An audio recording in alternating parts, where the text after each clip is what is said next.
அனைவருக்கும் என்னுடைய வணக்கம். வணக்கம் வணக்கம்.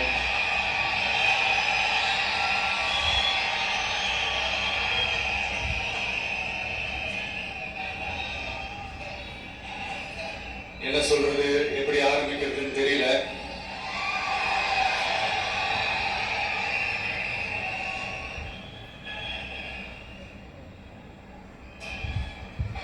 சினிமாவில் எப்படியாவது கஷ்டப்பட்டு வெற்றி அடையும் இருந்த ஒரு சாதாரண அசிஸ்டன்ட் டைரக்டருக்கு பிறந்த ஒரு பிள்ளையா எனக்கும் வாழ்க்கையில வறுமைனா என்னன்னு எனக்கு நல்லாவே தெரியும், பசினா என்னன்னு எனக்கு நல்லாவே தெரியும். நான் ஒன்றும் பெரிய மன்னர் பரம்பரையிலிருந்துலாம் வந்துடல. உங்களை மாதிரிதான், உங்கள ஒருத்த மாதிரிதான், உங்க குடும்பத்துல ஒருத்த மாதிரிதான், உங்க பிள்ளை மாதிரிதான், உங்க மகன் மாதிரிதான், உங்க அண்ணன் மாதிரிதான், உங்க தம்பி மாதிரிதான்.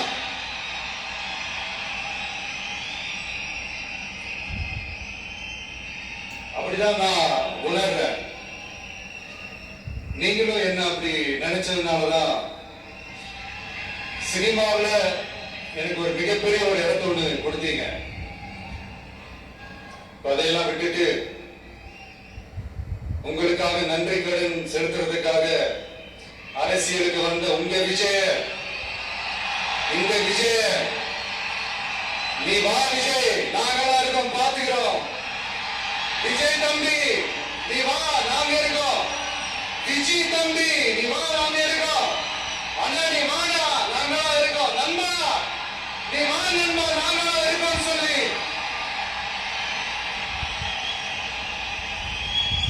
அவ்வளவு அன்பா, அவ்வளவு உறவா என்ன ஏத்துக்கிட்டீங்க. இந்த நேரத்தில் இதை நான் சொல்லணும். இந்த டிராவல்ல, இந்த ப்ராசஸ்ல எனக்கு எவ்வளவோ கஷ்டங்கள், எனக்கு எவ்வளவோ இந்த அவமானப்படுத்தினதெல்லாம் ஒரு பக்கம் இருந்தாலும் எனக்காக கூட நின்ன உங்களுக்கும் அதே மாதிரி கஷ்டங்கள், அதே மாதிரி அவமானங்கள், அதையெல்லாம் நீங்க பெருசா எடுத்துக்காம, அதையெல்லாம் நீங்க பொருட்டாவே எடுத்துக்காம, என்னோட வலிகளை, என்னோட வேதனைகளை உங்களோட நான் நினைச்சு என் கூடவே நின்று இன்னைக்கு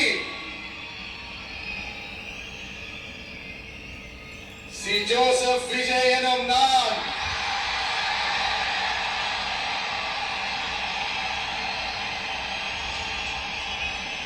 அதை உண்மையாக்கி இருக்கிறீங்க. உண்மையிலே எனக்கு என்ன சொல்றதுன்னு எனக்கு தெரியல.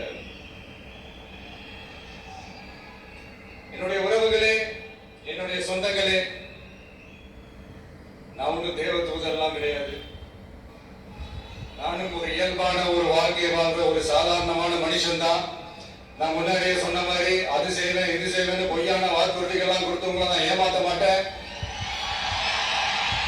எது சாத்தியமோ அதை மட்டும்தான் நான் செய்வேன். இம்மிடியா உங்க மனசுல ஒரு கேள்வி ஒன்று வரலாம், அப்ப சாத்தியம் இல்லாததை செய்ய மாட்டாங்களா, செய்ய முடியாதா அப்படிங்கிற ஒரு கேள்வி ஒன்று வரலாம்.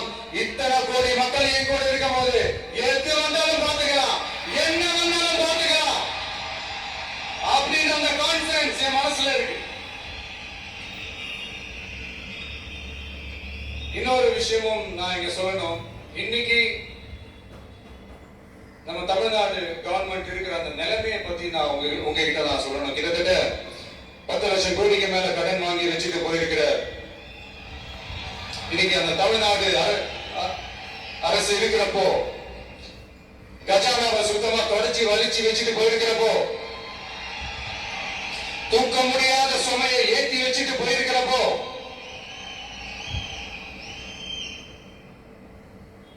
அப்படிப்பட்ட ஒரு நிலைமையில தான் இந்த பொறுப்பை நம்ம கையில எடுத்திருக்கிறோம்.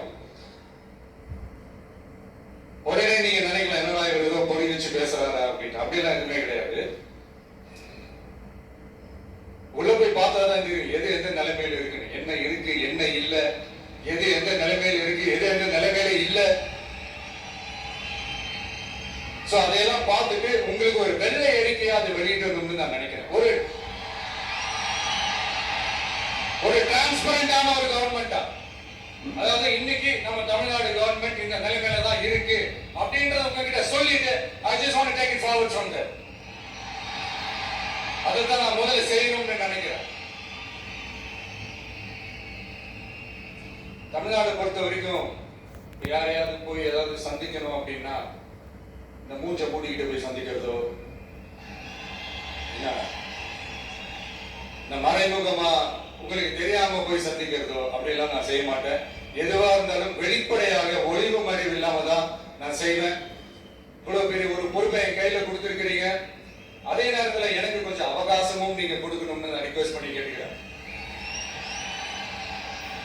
நான் சொன்னதையெல்லாம் படிப்படியா நிறைவேற்ற நான் ட்ரை பண்ணுவேன், நிறைவேற்றுவேன். அதே நேரத்தில் எனக்கு கொஞ்சம் அவகாசம் கொடுத்தீங்கன்னா எனக்கு கொஞ்சம் உதவியாகவும் ஒத்துழைப்பாகவும் இருக்கும்.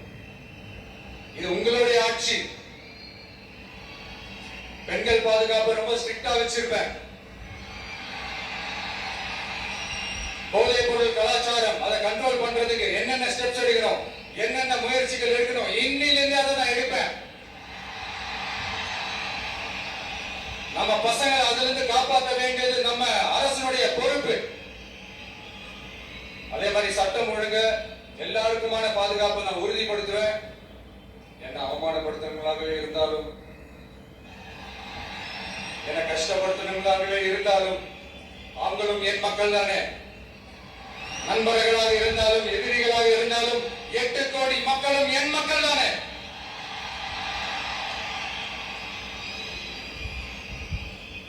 அந்த மாதிரி இந்த அடிப்படை விஷயங்கள், கல்வி, ரேஷன், மருத்துவம், குடிநீர், சாலை வசதி, பஸ் வசதி, இந்த மாதிரி விஷயங்கள்ல தான் என்னுடைய முதல் கவனம் செலுத்தணும்னு எனக்கு தோணுது. நான் முன்னாடியே சொன்ன மாதிரி மக்கள் பணத்துல இருந்து ஒரு பைசா கூட நான் தொட மாட்டேன். எனக்கு அது அவசியமும் இல்லை.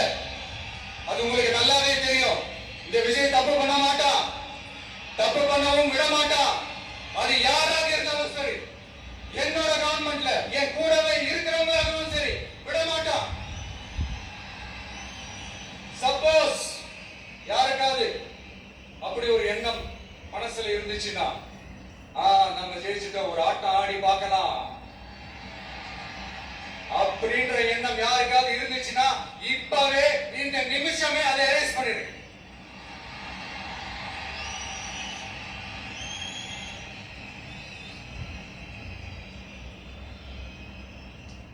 இந்த ஒரே சென்டர் தான் என் தலைமையில் உண்டான சென்டர். இந்த பக்கம் ஒரு சென்டர், இந்த பக்கம் ஒரு பவர் சென்டர், அங்க ஒரு பவர் சென்டர், அதெல்லாம் கிடையவே கிடையாது. இப்பவே சொல்லிடுறேன். பெண்கள், இளைஞர்கள், விவசாயிகள், அரசு ஊழியர்கள், ஆசிரியர்கள், உழைக்கிற மக்கள், மீனவர்கள் எல்லாருமே நம்ம டிவிக்கு அரசுல நல்லா இருக்கும், நல்லா இருக்கும், நல்லா இருக்கும். பிறப்புக்கும் எல்லா உயிருக்கும் அப்படின்றத நம்ம சமரசம் இல்லாத அடிப்படை கோட்பாடு. சிறுபான்மை சகோதரர்களே, உங்களுக்காக நம்ம டிவிக்கு அரசு கூடவே நிற்கும். உங்களுக்கு அதுல எந்த விதமான சந்தேகமும் வேண்டாம். இந்து, முஸ்லிம், கிறிஸ்தவர்களுக்கான முகம் தான் இந்த விஜயனுடைய முகம். அதுல 100% நீங்க இந்த விஜயை நம்பலாம்.